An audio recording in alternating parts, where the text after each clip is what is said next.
तो दोस्तों हमारे यूट्यूब चैनल बीजाघाट एजुकेशन में दोस्तों आज की इस वीडियो में देखेंगे बीए फर्स्ट ईयर के इकोनॉमिक्स सब्जेक्ट के कुछ इंपॉर्टेंट क्वेश्चन जो आपके एग्जाम में 100% पूछे जाते हैं।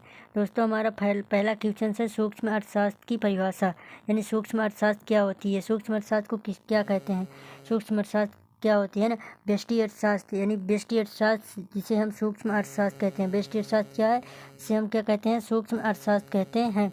जो सूक्ष्म अर्थशास्त्र है वो उसे अणुशास्त्र भी कहा जाता है। अंग्रेजी में इसे माइक्रो शब्द ग्रीक भाषा के माइक्रोस से बना है। जो अंग्रेजी शब्द है ये किससे बना है, मार्कोस से बना है, यानी किससे, मार्कोस से बना है, जिसका अर्थ होता है छोटा। क्या होता है, छोटा या सूक्ष्म।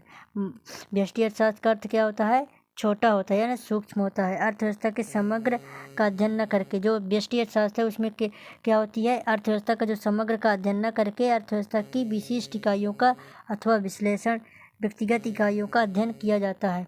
अगर हम इसको दूसरे शब्दों में देख लेते हैं, व्यष्टि या सूक्ष्म अर्थशास्त्र आर्थिक विश्लेषण की वह प्रणाली है जिसमें व्यक्तियों के विशिष्ट इकाइयों एवं संस्थानों के आदि का अध्ययन किया जाता है।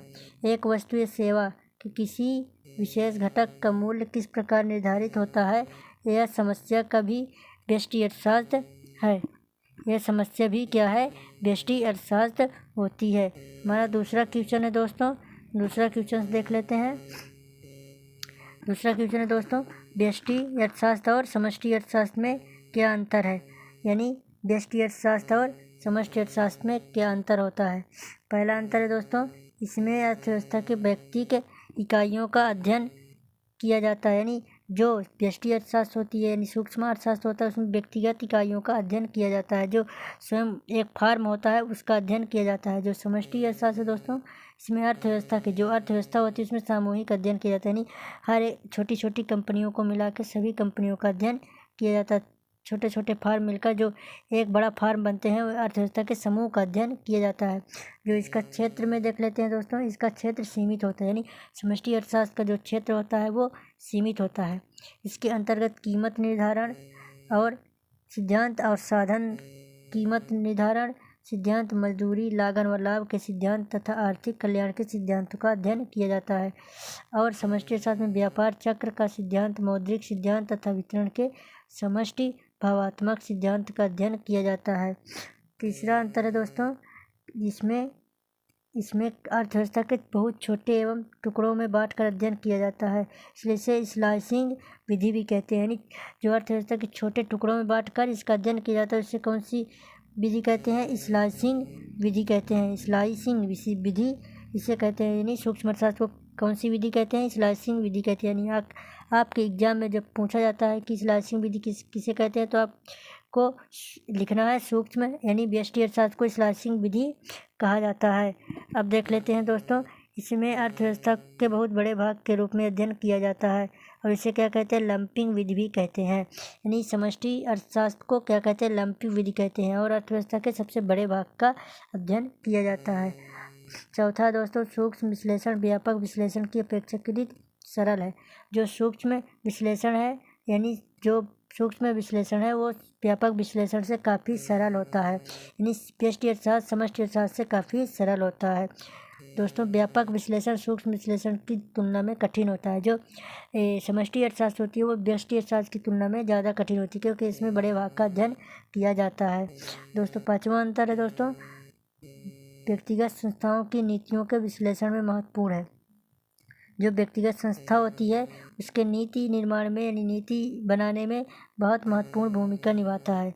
और जो समष्टि अर्थशास्त्र है राष्ट्रीय नीतियों के निर्माण में अधिक महत्वपूर्ण होता है। जो राष्ट्रीय नीति निर्माण किया जाता है वो समष्टि अर्थशास्त्र में उपयोगी होती है, और इसमें है तो व्यक्तिगत संस्थाओं के नीति निर्माण में महत्वपूर्ण होता है। पूर्ति यानी पूर्ति क्या होती है, पूर्ति से आप क्या समझते हैं।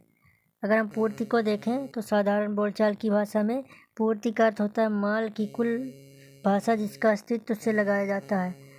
माल की कुल भाषा जिसका किससे लगाया जाता है, अस्तित्व से लगाया जाता है। कुछ विद्वान है प्रति समय की इकाई में होने वाले समान उत्पादन से लगाते हैं, यानी जो प्रति समय में इकाई में होने वाले उत्पादन है उससे पूर्ति से आशा लगाते हैं। परंतु अर्थशास्त्र में पूर्ति का अर्थ किसी वस्तु के उस मात्रा से लगाया जाता है जो किसी विशेष मूल्य पर किसी विशेष समय पर बिक्री के लिए उपलब्ध होती है। यानी इकोनॉमिक्स की भाषा में हम समझें तो पूर्ति से आशय उस मात्रा से लगाया जाता है जिसमें विशेष मूल्य पर किसी समय पर बिक्री के लिए बाजार पर उपलब्ध होती है। वस्तु की पूर्ति उसके स्टॉक के बीच भी अंतर है। किसी वस्तु का स्टॉक से वस्तु के कुल भाषा का बोध होता है जो विशेष मूल्य पर किसी समय मूल्य बिक्री मूल्य पर उपलब्ध होती है। अगर हम मान लेते हैं एक व्यापारी के पास 1000 क्विंटल गेहूँ है तो 100 रुपये प्रति क्विंटल मूल्य पर बेचता है तो 300 क्विंटल गेहूँ बेचने को तैयार है। हम कहेंगे उस व्यापारी का स्टॉक 1000 क्विंटल है किंतु 100 रुपये प्रति क्विंटल के मूल्य पर पूर्ति केवल 300 क्विंटल होगी, है ना। अब अगला क्वेश्चन देख लेते हैं दोस्तों। मांग नियम की परिभाषा क्या है? मांग नियम की परिभाषा मांग नियम की मान्यता या सीमा। ये मांग नियम क्या बताता है, यानी मांग किन किन स्थानों पर लागू होता है। उक्त परिभाषा एवं सभी अर्थशास्त्रियों के नियम से या अन्य बातें समान रहने पर वाक्यांश का प्रयोग किया है ना।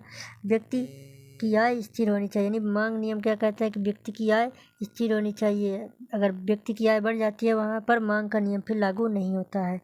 फिर दूसरा दोस्तों, उनके स्वभाव एवं रुचि में फैशन में आदि कोई परिवर्तन नहीं होना चाहिए, यानी मांग का नियम तभी लागू होगा जब व्यक्ति के स्वभाव रुचि या फैशन में आदि में कोई परिवर्तन नहीं होगा। फिर तीसरा दोस्तों, वस्तु की कीमत भी स्थिर होनी चाहिए, यानी जो वस्तु की कीमत है वो स्थिर होनी चाहिए तभी वहाँ पर मांग का नियम लागू होगा। फिर चौथा है दोस्तों, कोई नई स्थानापन्न वस्तु की खोज नहीं होनी चाहिए, यानी जब कोई वस्तु का खोज हो जाएगा तो फिर उस वस्तु की जगह में दूसरी वस्तु की डिमांड बढ़ने लगेगी तो उस वस्तु की डिमांड नहीं होगी। इसलिए मांग नियम यही कहता है कोई नई वस्तु स्थानापन्न वस्तुएं नहीं होनी चाहिए। वस्तु प्रतिष्ठा प्रदान करने वाली भी नहीं होनी चाहिए, यानी वह वस्तु नहीं होनी चाहिए जिसमें प्रतिष्ठा सूचक वस्तुएं हों, यानी प्रतिष्ठा सूचक वस्तुएं नहीं होनी चाहिए तभी मांग का नियम लागू होगा। फिर छठवां दोस्तों, भविष्य में वस्तु की कीमत से अधिक परिवर्तन होने की संभावना नहीं होनी चाहिए, यानी भविष्य में जो वस्तु होती है उसकी कीमत में परिवर्तन नहीं होना चाहिए, नहीं तो उपभोक्ता उस वस्तु का स्टॉक करने लगेगा तो वहाँ पर मांग का नियम लागू नहीं होगा। ठीक है फ्रेंड्स, दूसरा क्वेश्चन देख लेते हैं। मांग नियम की एवं पूर्ति नियम की परिभाषा, यानी मांग नियम की परिभाषा देख लेते हैं। मांग नियम की परिभाषा क्या है? मांग नियम का परिभाषा, मांग नियम वह मात्रा एवं कीमत के संबंध को बताता है जो मांग हमेशा किसी कीमत पर होती है, यानी मांग नियम वह संबंध को बताता है जो किसी की कीमत पर होती है ना। कीमत में वृद्धि या कमी होने से उक्त वस्तु भी मांग में प्रभावित होती है। जब कीमत में कम हो जाती है तब उस वस्तु की मांग में वृद्धि हो जाती है, यानी दोस्तों जब किसी वस्तु की मांग बढ़ने लगती है तो उसकी कीमत भी कमी होती है। कीमत में कमी होती है तब उस वस्तु की मांग बढ़ने लगती है और कीमत में वृद्धि होने पर उस वस्तु की मांग घटने लगती है, यानी मांग बढ़ने पर कीमत घटने पर मांग बढ़ती है और मांग बढ़ने पर कीमत घटती है। इस प्रकार यदि अन्य बातें समान रहें तो वस्तु की कीमत घटने पर उसकी मांग बढ़ जाती है और कीमत बढ़ने पर उसकी मांग कम हो जाती है, यही मांग का नियम कहता है। अगर आप किसी वस्तु का क्रय करते हैं, उसकी बाज़ार में पता करते हैं, अगर उसकी रेट कम है तो आप उस वस्तु को अधिक से अधिक मांग करेंगे। अगर उस वस्तु का कीमत यानी प्राइस अधिक होती है तो उस वस्तु का मांग आप कम करेंगे, और किसी वस्तु की मांग यानी कम प्राइस होती है तो उस वस्तु का मांग अधिक करेगा, प्राइस बढ़ने पर उस वस्तु का मांग आप कम करेंगे। यानी मांग का नियम विपरीत संबंध को बताता है ना। अगला क्वेश्चन देख लेते हैं दोस्तों। उपयोगिता क्या होती है? उपयोगिता का अर्थ, यानी साधारण बोलचाल की भाषा में उपयोगिता शब्द से तात्पर्य लाभदायकता से होता है, परंतु अर्थशास्त्र में उपयोगिता शब्द आवश्यकता की पूर्ति को कहते हैं, यानी जो वस्तुएं हमारी आवश्यकता की संतुष्टि या पूर्ति करती है वो क्या कहलाती है? उपयोगिता कहलाती है। वो चाहे लाभदायक हो या हानिकारक, मानवीय आवश्यकता की पूर्ति करती है तो अर्थशास्त्र की दृष्टि से क्या है? उपयोगी है ना। अगर हम एग्जाम्पल के माध्यम से समझें तो रोटी मनुष्य की भूख को तृप्त करती है तो इसमें क्या है? उपयोगिता है।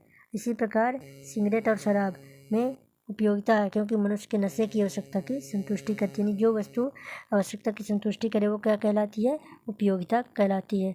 तो दोस्तों इस वीडियो के माध्यम से हमने आपको कुछ इकोनॉमिक्स के इम्पोर्टेंट क्वेश्चंस बताए हैं। दोस्तों आपके एग्ज़ाम में 100% पूछे जाते हैं। तो दोस्तों आपको तैयार कर लेना। फिर अगला वीडियो देखने के लिए हमारे यूट्यूब चैनल को सब्सक्राइब कर लें। Thanks watching my video.